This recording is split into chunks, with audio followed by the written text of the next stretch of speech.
Saludamos con mucho cariño a los que nos visitan en nuestro canal, especialmente a todos los suscriptores. En esta ocasión vamos a compartir con ustedes el tema de la posición de la mujer en la congregación de los santos. Respecto de este tema, podemos decir que tenemos raíces muy profundas asociadas con la posición de la mujer en la congregación de los santos, de los hijos de Dios sobre la tierra. Para ello vamos a usar en primer lugar el contexto de lo que dice al respecto el apóstol Pablo a Timoteo en la primera carta a Timoteo, capítulo 2. Y podemos iniciar usando los versículos 8 al 9. Dice: quiero pues que los hombres oren en todo lugar, levantando manos santas, sin ira ni contienda. Asimismo que las mujeres se atavíen de ropa decorosa, con pudor y modestia, no con peinado ostentoso, ni oro, ni perlas, ni vestidos costosos. Bien, en toda la historia de la iglesia, la posición de la mujer en la iglesia ha sido muy controversial y controvertida. Nuestra intención en el presente corto video no es elaborar un tratado sobre el tema, sino aportar un granito de arena a fin de esclarecer el mensaje bíblico. Para empezar, al enfatizar estos versículos 8 y 9 de la 1 Timoteo 2, vemos que Pablo da a entender que las mujeres en la iglesia, y sobre todo para hacer oraciones públicas, deben vestirse decorosamente con modestia. Estos y otros pasajes bíblicos que se refieren a la mujer han sido muy polémicos y controversiales a través de toda la historia de la Iglesia de Jesucristo.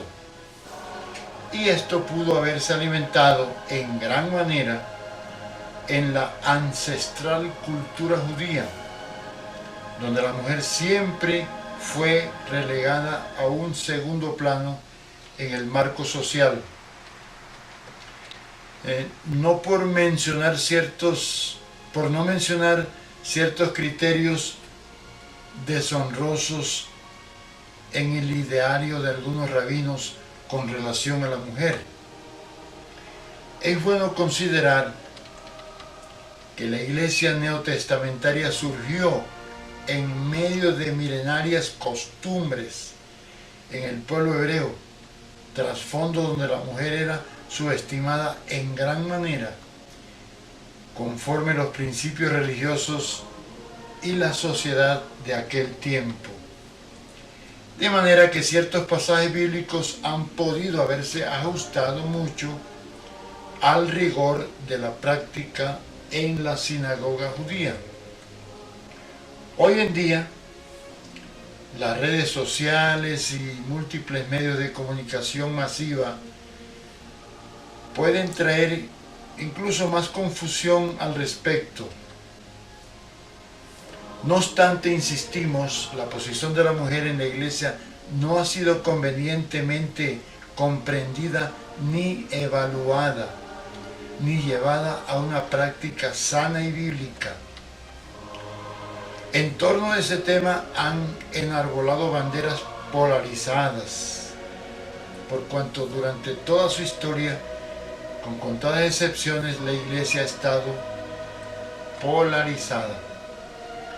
A pesar de eso, tengamos en cuenta que las epístolas de Pablo contienen los nombres de muchas mujeres que se destacaron en el trabajo de la iglesia.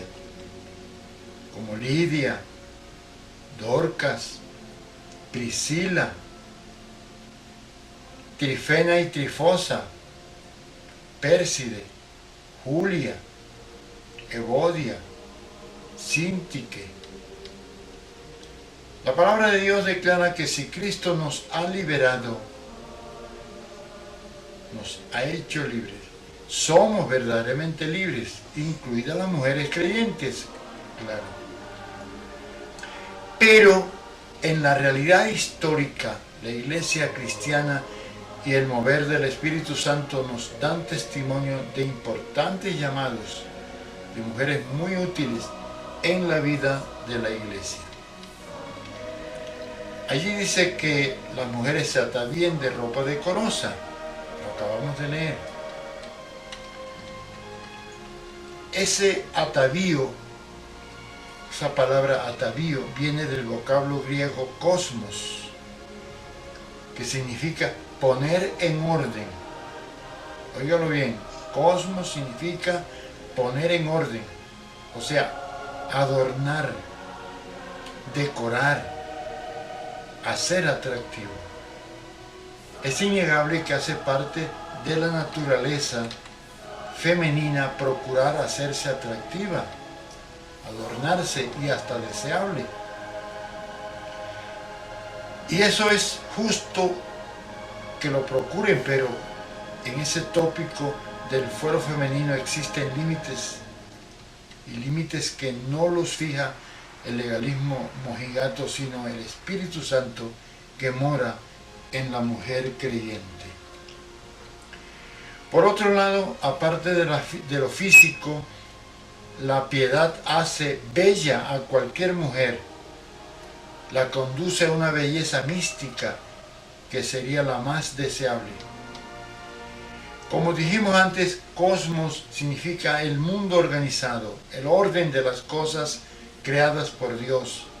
Ese es su adorno, la manifestación de la bella obra de las manos de Dios.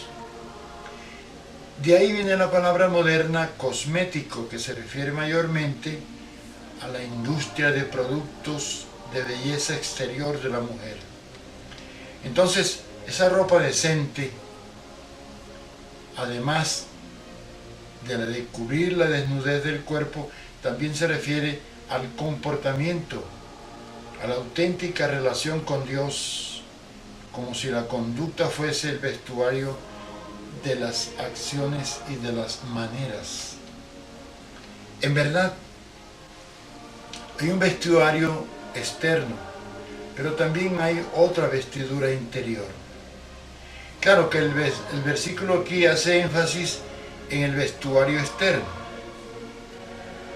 Para nadie es un secreto que hay vestimentas deshonrosas, no dignas para un espíritu de adoración en el pueblo de Dios. Son vestiduras típicamente mundanas que casi siempre tienen por objetivo llamar la atención al aspecto sexual de la mujer. Pedro también se refiere a los peinados ostentosos. Tenemos en la primera carta de Pedro, en el capítulo 3, los versículos 3 y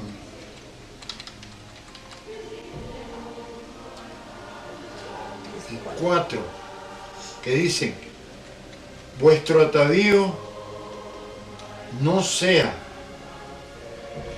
el externo de peinados ostentosos, de adornos de oro o de vestidos lujosos, esa es la palabra, sino el interno, el del corazón, en el incorruptible ornato de un espíritu afable y apacible, que es de grande estima delante de Dios. Los peinados ostentosos también se refieren a esas cabelleras trenzadas ajustadas y adornadas con pequeñas o grandes joyas de oro y de perlas. Considero que eso no es pecado en sí, pero da muestras de emanar de un alma vanidosa, necesitada del fruto del Espíritu Santo. Sigue diciendo Pablo a Timoteo en el versículo 10, lo que veníamos leyendo al comienzo, dice: sino con buenas obras, como corresponde a mujeres que profesan piedad. Además, le dice Pablo a Timoteo, en la primera de Timoteo 3:11, le dice: las mujeres asimismo sean honestas, no calumniadoras, sino sobrias, fieles en todo. Cuando una mujer creyente obra con amor y bondad, eso adorna a su persona y no necesita de otra clase de adorno. La palabra piedad es la traducción del griego theosebeia, que significa reverencia a Dios.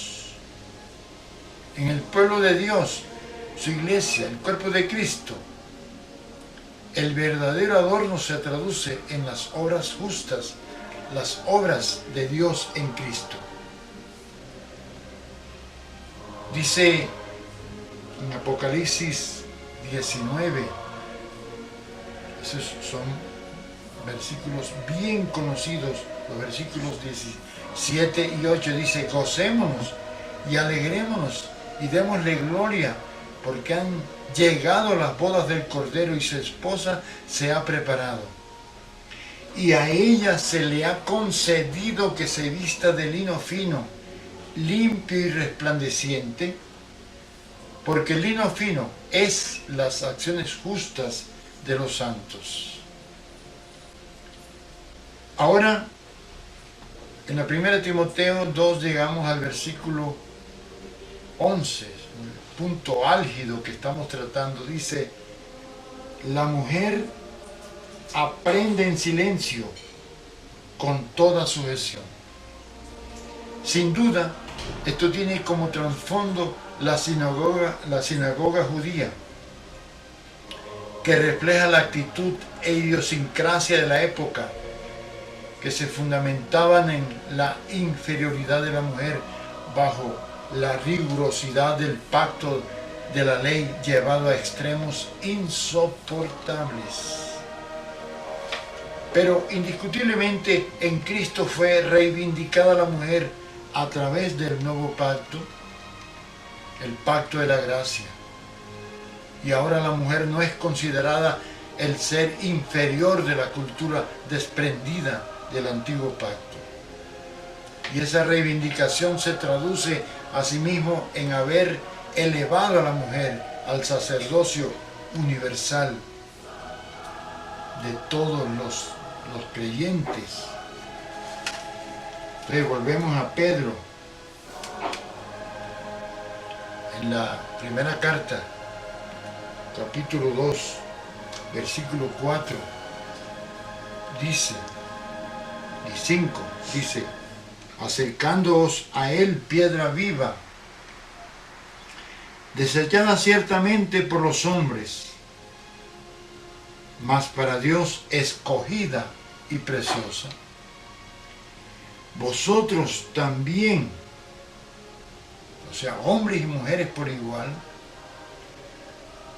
vosotros también, como piedras vivas, sed edificados como casa espiritual y sacerdocio santo, para ofrecer sacrificios espirituales aceptables a Dios por medio de Jesucristo. Ahí está incluida la mujer. El sacerdocio en la iglesia es universal para hombres y mujeres. Pero una cosa es el sacerdocio y otra es el gobierno en la iglesia. Son dos cosas diferentes. Ahora tenemos claridad de que Dios tiene un orden de gobierno y sometimiento que hay que acatar. Ese orden es el siguiente: Dios el Padre por encima de todo, Cristo que se sometió absolutamente al Padre, luego el hombre que debe someterse a Cristo y por último la mujer que debe someterse al hombre. Ese es el orden del gobierno de Dios. Y a ese orden se refiere el siguiente versículo, el 12, que dice, porque no permito a la mujer enseñar, ni ejercer dominio sobre el hombre, sino estar en silencio. El presente contexto es explícito en la prohibición de que las mujeres estén en el ejercicio del uso de la palabra, es decir, ocupadas en la enseñanza, en las reuniones de la iglesia, y que se subordinen a la autoridad de los hombres.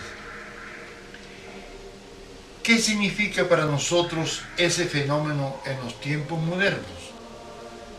Eso de ninguna manera se refiere a que las mujeres en las reuniones de la iglesia no puedan hablar en forma alguna. Incluso puede ser necesario que alguna mujer se ocupe de la enseñanza cuando no hay varones en la iglesia que lo hagan. Las mujeres tienen también participación en el ministerio de la edificación del cuerpo de Cristo, conforme se ve en Efesios 4:12. Además, consideremos las siguientes citas bíblicas. En Gálatas 3:28 leemos la palabra. 3:28 dice: ya no hay judío ni griego. Eso se refiere a la iglesia. No hay judío ni griego, no hay esclavo ni libre, no hay varón ni mujer, porque todos vosotros sois uno en Cristo Jesús. Esto significa que fuera del orden del sometimiento y autoridad establecidos por Dios en el pueblo santo, todos somos iguales. También dice en Hechos 2:17, dice con mucha claridad, dice: y en los postreros días, es una profecía de Joel,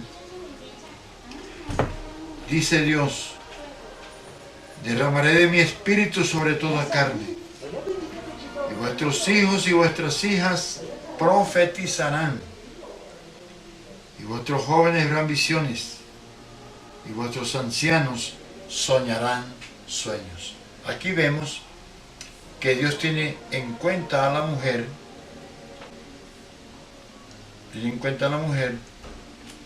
para usarlas en el campo de la profecía y para ejercerla. Lógicamente que debe hablar. La mujer no debe ejercer dominio absoluto sobre el hombre. Esto queda claro. Eso tergiversaría el orden establecido por Dios. Existen casos notables en la historia de la iglesia, de mujeres creyentes que han sido llamadas a un servicio especial, casos que se han tenido como actos extraordinarios de Dios, dicen algunos, en los que no se han perturbado el orden normal de la iglesia. Podemos mencionar siquiera dos casos. Tenemos a la hermana María Woodworth Etter, que nació en Lisbon, Ohio, en 1844 en Estados Unidos. Fue una mujer llamada a predicar la palabra de Dios y a ser instrumento de verdaderos avivamientos en ese tiempo. Sus reuniones y enseñanzas prepararon el camino para la fundación de muchas denominaciones pentecostales, según hemos tenido conocimiento, entre las cuales se cuentan, por ejemplo, la Iglesia Cuadrangular y las Asambleas de Dios. Se dice que ella fue la mujer que mostró el Espíritu de Dios. También la hermana muy famosa, Kathryn Kuhlman, nació en 1907 en una granja cerca de Concordia, en Missouri, Estados Unidos, descendiente de inmigrantes alemanes. Fue llamada por Dios a un ministerio de muchos milagros. Seguimos con el versículo 13, de la primera carta de Pablo a Timoteo. Ese versículo 13 dice: porque Adán fue formado primero, después Eva. Esto está de acuerdo con el orden de autoridad emanado de Dios. Conforme a este versículo, el autor sagrado parece estar fundamentando su exposición sobre el simple hecho de que el hombre fue formado primero. Por otra parte, la creación de la mujer fue diferente de la del hombre. Pónganle mucho cuidado a esto. Adán fue creado por Dios del barro de la tierra, directamente y soplando el espíritu de vidas. En cambio, Eva fue sacada del hombre. El hombre ya era un ser dotado de emociones. De manera que, de ahí que la mujer es un ser de una emotividad superior a la del hombre. En el versículo 14 dice: y Adán no fue engañado, sino que la mujer, siendo engañada, incurrió en transgresión. Entonces, siendo la mujer un ser de mayor emotividad que la del hombre, ese aspecto fue estudiado convenientemente por Satanás para lograr, por ese aspecto, despertar la curiosidad de la mujer y poderla engañar, y a través de esa coyuntura hacer caer a toda la humanidad. De modo pues que Adán no fue engañado por la serpiente, sino convencido por la mujer. Las mujeres, por naturaleza, son más vulnerables emotivamente, son fácilmente engañadas. Ese es el motivo por el cual algunos estudiosos de la palabra opinan que no son muy confiables para que ejerzan la enseñanza en la iglesia. Es decir, por la constitución intrínseca femenina, es más fácil engañar a una mujer que a un hombre. Da a entender el texto bíblico que la mujer fue engañada sin que hubiese puesto ninguna resistencia. Con esto no queremos ni estereotipar ni dogmatizar, pues todos los seres humanos no somos iguales. De ahí que la primera vez que la mujer resolvió enseñar al hombre o ejercer influencia sobre el hombre fue horriblemente fatal.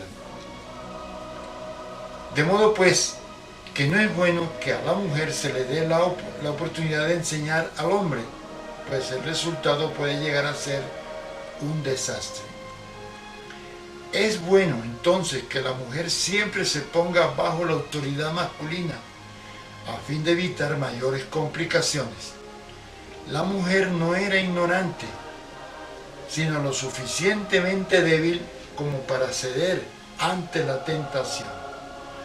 De manera pues que eso la puede descalificar como para que ocupe posiciones de autoridad en la iglesia. Como la mujer desvió a su marido del claro mandato de Dios, es justo que haya sido puesta en sujeción bajo la autoridad del hombre, y eso lo puedes tú ver muy claro en el mismo capítulo 3 de Génesis. Seguimos con el versículo 15, que dice: pero se salvará, o sea, la mujer se salvará engendrando hijos si permanece en fe, amor y santificación con modestia. Este punto ha sido muy controversial. En su vida general, la mujer de Dios debe poseer las grandes virtudes de la fe, el amor y la santidad, siempre bajo la modestia y el decoro. En este contexto que acabamos de leer, el versículo 15, podemos ver que las mujeres, a pesar de haber sido enjuiciadas a padecer partos dolorosos, conforme Génesis 3:16, aún así pueden padecer en el desarrollo de su salvación. Es decir, su esfera de salvación debe cumplirse en el ámbito de los deberes legítimos que Dios le atribuyó en el hogar y no fuera del mismo. Esto hoy en día se ha tergiversado. Y esta salvación no se refiere a la salvación eterna, ojo, sino a la salvación de su propio yo, la salvación de su alma. Es una salvación psíquica, no neumática. Pues, si el texto significa que el mero hecho de dar a luz, si el texto significara, mejor dicho, si significara que el mero hecho de dar a luz fuese el propio medio de salvación de la mujer, eso sería contrario a las enseñanzas del Nuevo Pacto, así como también a las enseñanzas de las epístolas pastorales de Pablo, que son las de Timoteo y Tito. Veamos dos textos al respecto. Uno muy archiconocido, que es Efesios 2, 8 y 9. Allí dice: porque por gracia sois salvos por medio de la fe. Y esto no de vosotros, pues es don de Dios, no por obras, para que nadie se gloríe. Claro, como lo sabemos, esta salvación se refiere a la vida eterna que el Señor Jesús nos ha dado, a los que hayamos creído. En Tito, la carta a Tito, capítulo 3, versículo 5 al 8, dice que Dios nos salvó, no por obras de justicia que nosotros hubiéramos hecho, sino por su misericordia, por el lavamiento de la regeneración y por la renovación en el Espíritu Santo, el cual derramó en nosotros abundantemente por Jesucristo nuestro Salvador, para que justificados por su gracia viniésemos a ser herederos conforme a la esperanza de la vida eterna. Palabra fiel es esta. Y en estas cosas quiero que insistas con firmeza, le dice Pablo a Tito, para que los que creen en Dios procuren ocuparse en buenas obras. Estas cosas son buenas y útiles a los hombres. Entonces, hermanos, el hecho de que la mujer dé a luz hijos no le sirve de mérito salvador, pero le posibilita para que le sea aplicada la virtud salvadora, pues estará atareada en su deber apropiado y no en rebeldía en contra de las órdenes de Dios, y eso en Cristo se convierte en una gran bendición. El Señor, gracias a Dios, ha reivindicado a la mujer derramando su sangre al sellar el nuevo pacto. Muchas gracias.